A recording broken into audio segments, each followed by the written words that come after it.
Quando eu sentar, o senhor continua a questão do Leopoldino aqui no ponto.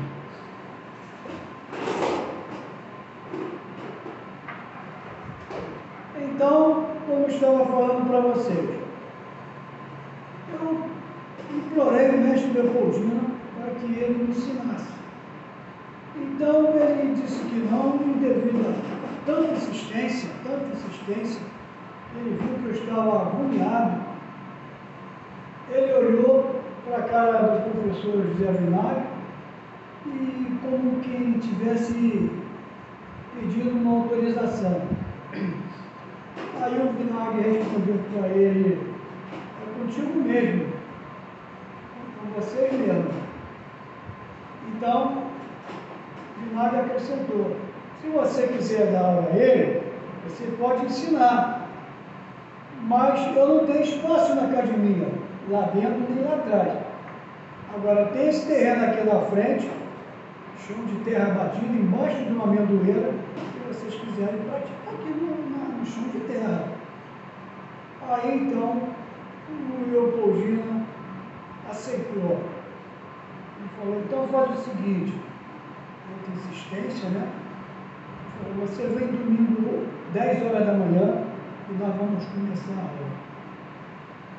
Eu fui para lá, de short, descalço, a moda garota fora. E comecei com ele: negativo, Martelo Chá, AU, meia-lua, os movimentos básicos da capoeira, mas da origem dele, do jeito dele, do que veio dele, do mestre dele, Quinzinho Marginal, né? Que foi o mestre do Leopoldino, foi Quinzinho Marginal.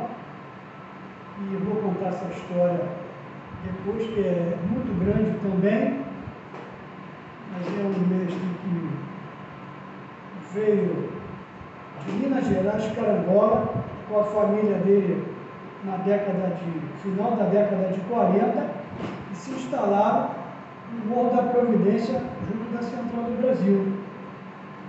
Infelizmente, ali, ele ainda era novo, Quinzinho, e acabou indo para o lado da banda podre, virou bandido marginal, foi assassinado na cadeia.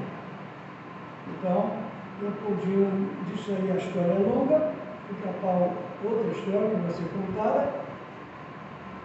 Ele conheceu o Arthur Emílio em 1953, 54, né?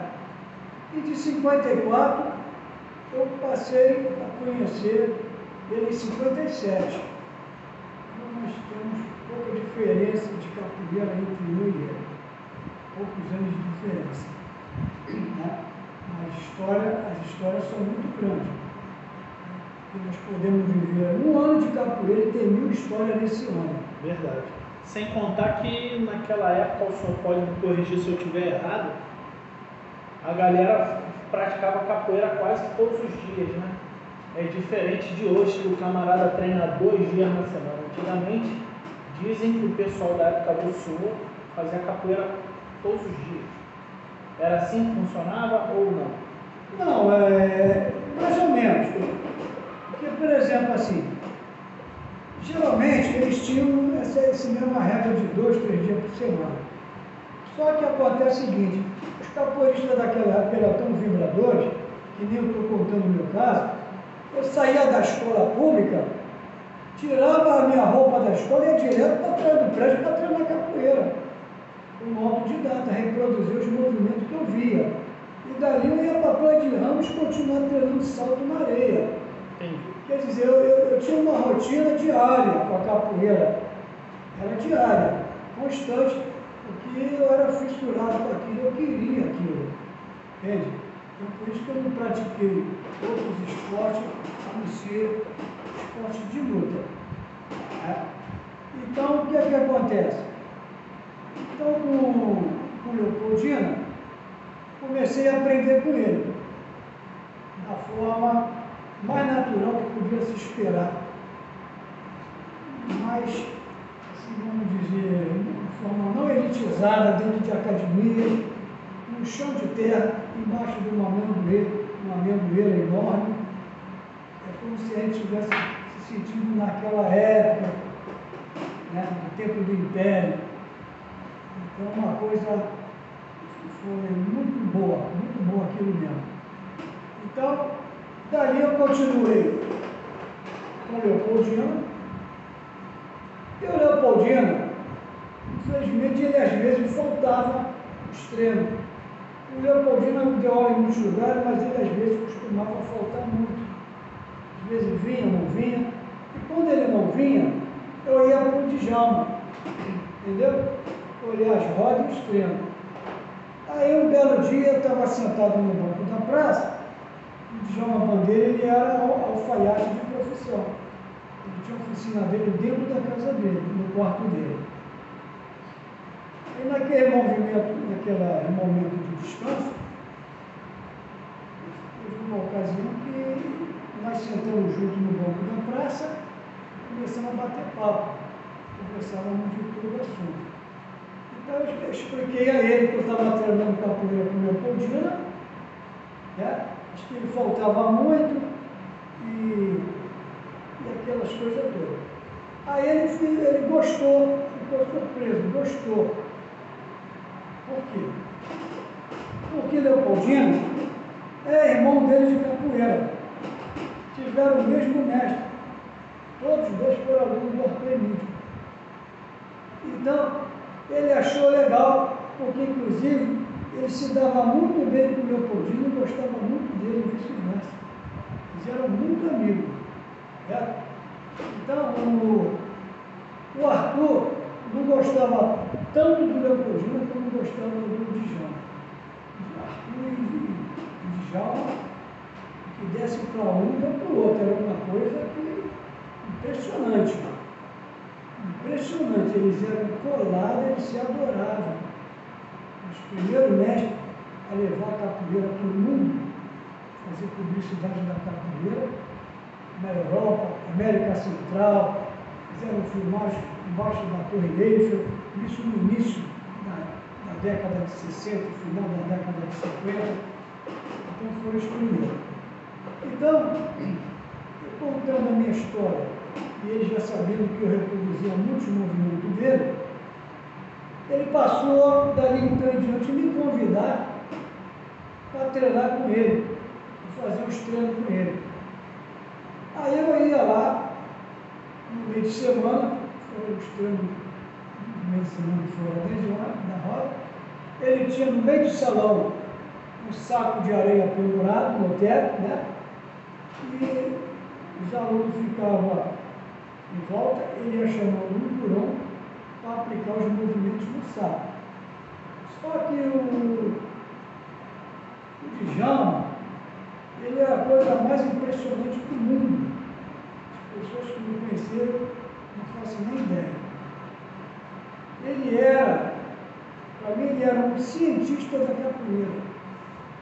Ele criou golpes, movimentos, inventou golpes. Ele tinha uma inteligência fora de série, porque o Djalma, ele fez vários esportes. Quando o Arthur Emílio chegou no Rio de Janeiro, na década de 50, ele conheceu o Djalma como faixa roxa na Academia dos Greios Copacabana. O Djalma era instrutor dos Greios, Jiu-Jitsu. Então eles se conheceram lá e dali passaram a ter uma convivência que nem posso imaginar. Então, o que acontece? O Djalma também praticava aquela luta de pau português, praticava esgrima, karatê, espada de samurai. Ele fazia várias lutas e artes marciais. Então ele uniu tudo isso e incorporou no estilo dele que ele criou. Ele também, Arthur tinha o estilo dele, e o Djalma também passou a criar o estilo dele com muita ciência. E ele fazia questão, quando a gente batia no saco, que a rigorosidade era muito grande. Ele era como tiro ao alvo. Tu tinha que acertar o saco com precisão, como um tiro ao alvo. E você tinha que treinar os movimentos para os dois lados da perna, não apenas para um lado. Tinha que ter uma extrema precisão para os dois lados. Então, ele criou assim uma capoeira muito científica, entendeu? Que ele fez uma mistura incorporada dentro de tudo que ele tinha dentro dele. Então é assim eu fui caminhando, convivendo com o Djalma e com o Arthur Emílio. Né? E o que acontece? Eu convivi com eles na época que eles ainda eram jovens, tinham cerca de 22, 23 anos de idade. Estava no auge, né? No auge. No auge da forma física. E no auge de pouco tempo de aprendizado também. O Djalma começou a aprender com o Arthur em 53, Leopoldino em 54. E o senhor entrou em 57? É pouco tempo. E de 57 para o 15 em 51, aqui, 5 anos. É pouco tempo, muito pouco tempo. Então eu entrei numa seara eu entrei de muitos grandes capoeiristas. Que nós tínhamos, claro, eu não quero me comparar com eles, porque eles eram fenômenos. Mas eu participei dessa ciranda com poucos anos de um para o outro. Certo? Então, o que acontece? Quando eu já estava bom de capoeira, com o Djalma, com o Leopoldina, eu passei, mesmo garoto ainda, eles passaram, o Djalma fazia muitos eventos de capoeira, ele tinha um empresário e arrumava muitos eventos. Eu fiz com o Leopoldina por um lado e com o Djalma por outro. Então, com o Djalma Bandeira, eu fiz a primeira Feira da Providência em 1961, na Lagoa Rodrigo de Freitas, no Clube Piraquê, a pedido do arcebispo Dom Helder Câmara, para arrecadar fundos para a Igreja Católica. Eu tive o prazer, a honra, que eu nunca podia imaginar, de abraçar e apertar a mão de Dom Helder Câmara, uma figura ilustre, né, do catolicismo carioca. Então eu fiz a abertura da primeira feira. Tem esse registro lá na Arquidiocese. Fiz com o Djalma Bandeira a inauguração da televisão brasileira. Caramba, que Participamos da inauguração da televisão brasileira com o Djalma. Em 1959 foi fundada a TV Rio, Canal 13, na Avenida Atlântica, hoje o Cassino Atlântico no Posto 6. Ali era a TV Rio, Canal 13. E ali, junto com o Djalma, nós participamos de exibições de capoeira 59, 60, 61, inclusive no programa Carlos Imperial, época que os cantores da Jovem Guarda ainda estavam começando a tentar seguir uma vida artística, querendo uma oportunidade.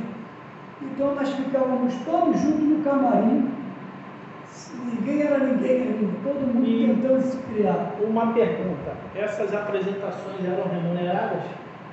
Olha só, quase todas as apresentações que eu fazia com o Djalma eram remuneradas. Essa da igreja não, porque era para arrecadar fundos para a igreja. Sim. Mas as outras eu era remunerado. E o impressionante, o Djalma era uma pessoa seríssima, honestíssima. Terminava a exibição, eles chamavam um por um, fazia o pagamento na mão de um por um do cachê da participação do evento. Muito legal. Eu, como criança, já ganhava o cachê do Djalma. Então, naquela época já existia uma pegada profissional com a capoeira, né? O Djalma, mestre Djalma Bandeira, já tinha uma visão profissional da nossa arte luta, de remuneração, remunerar os profissionais. Eu vou te falar uma coisa. A capoeira, ela é tipo assim, ela já teve vários ciclos, várias etapas dela, desde o seu aparecimento no século XVII, como presume-se, né? Sim. Então, no início do século XX, ela veio vindo através de combates de luta, veio vindo, e ainda peguei essa época com o professor Vinagre, na década de 50 ainda teve isso. Djalma também participou de luta livre, de campeonato. Então, o que acontece? Assim como o Arthur e o Djalma. Não obtiveram muito sucesso nessa caminhada, resolveram ficar só na capoeira. Então, a partir de 1950 para cá, eu coloco a questão da seguinte forma: o renascimento da cultura. Por que renascimento? Porque ela renasceu com outro formato, com outro aspecto. Ela passou a ser ritmada, cantada, que antes não era. Ela virou folclore. Deixa eu fazer uma pergunta ao senhor. Quando o senhor chegou em 1957 na capoeira, já tinha o berimbau? Ou era muito pouco de se ver? Já tinha o berimbau. Não, eu vou entrar nesse aspecto. Vou chegar lá. Mas dentro desse contexto, eu gostaria de acrescentar o seguinte: o Djalma Bandeira, como ele era alfaiate, ele construiu os uniformes todo do grupo dele. Acho que foi o primeiro grupo, talvez não sei na história ou aqui dentro do Rio de Janeiro, a ser uniformizado. Que ano isso? Desde o surgimento, desde 55 ele já começou. E tinha um material similar ao de hoje? Ou... Era malha. Era malha? Era malha, camisa de malha, né? Escrito aqui bordado na frente, bordado, Academia de Capoeira de Djalma Bandeira. Eu tenho até foto. E era calça branca? Você. Era calça branca? Não, era, eu acho que era verde com mistura amarela, e tinha um cor de... Eram variadas cores. Era variada a camisa e a calça. Então, e outra coisa, as rodas dele de domingo, não tinha ninguém sem uniforme nessa época. O mestre do Paraná estava sempre lá tocando berimbau de domingo. Ele puxava o ritmo pro Djalma e pro Arthur, porque o Djalma e o Arthur não gostavam muito de berimbau. O negócio deles era jogo, era técnica, era eficiência dentro da roda, ser o que todo mundo sabe sobre ele. Né? Então, o Paraná puxava o ritmo. Mas o Paraná usava o uniforme do Djalma, a Academia de Capoeira de Djalma Bandeira. Não entrava lá na roda sem a camisa dele, o uniforme do Djalma. Desde essa época. Tem essa foto que eu já mandei para vocês. Sim, sim. Então, o que acontece? Foi o primeiro mestre, desde a época primitiva, contemporânea, a começar a socializar a capoeira de salão. Capoeira de salão, praticada dentro do salão. Foi de Djalma Bandeira. E muitas vezes a porta fechada. Muitas vezes a porta fechada. Tem muita história para contar de portas fechadas que aí já é coisa que o bicho já é um tema para outro bate-papo. O bicho pegou lá dentro. Então, resumo da história. Com o Djalma, eu fiz primeira Feira Providência 61, 59, 60, 61, eu fiz a TV Rio, 62, fiz TV Continental, Canal 9, na Rua da Laranjeira, certo? Hoje eu tenho uma agência de automóvel lá da Destaque, parece. Fiz Canal 6, TV Tupi na Urca, tive até um programa com a Academia do Djalma lá, semanal, tinha um programa com ele contra a mestre dele, Paulo Russo, o braço direito dele, e fiz exibições em vários clubes militares, quartéis, tudo com o Djalma. Fizemos a inauguração da escola de samba em cima da hora, em Cavalcante, em 1959. Caramba! E junto com o contramestre do Djalma, Paulo Russo, que foi uma pessoa muito importante na minha vida e deles, nós lançamos a capoeira na cidade do Espírito Santo, a convite dos prefeitos municipais lá, por exemplo, fazemos em carreata caravanas de show de lutas nos municípios de Barra de Itapemirim, Cachoeiro de Itapemirim, Marataízes e Guaçuí. Eu fazia aulão em praça pública naquela época, ninguém sabia o que era capoeira. Vamos dar só um tempo aí, que eu vou pegar uma água para o senhor. Eu vou travar um pouquinho aqui. A gente vai fazer o corte.